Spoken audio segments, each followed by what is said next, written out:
যুক্তরাষ্ট্রের জাতীয় হারিকেন সেন্টারের সর্বশেষ তথ্য অনুযায়ী জ্যামাইকার স্থানীয় সময় মঙ্গলবার সকালে আঘাত হানতে পারে ক্যাটাগরি ৫ মাত্রার হারিকেন মেলিসা।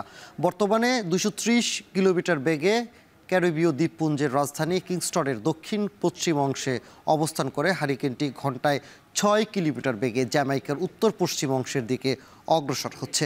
প্রাণঘাতী ঝড়টি মোকাবেলায় ঝুঁকিপূর্ণ উপকূলীয় অঞ্চলের বাসিন্দাদের অন্যত্র সরিয়ে নেওয়ার নির্দেশ দেওয়া হয়েছে। অন্যদিকে পূর্বাভাস অনুযায়ী জ্যামাইকার পর কিউবার উপকূলেও আঘাত হানবে মেলিসা। এ কারণে ক্ষয়ক্ষতি মোকাবেলায় সম্ভাব্য সব প্রস্তুতি নিয়েছে দেশটির সরকার।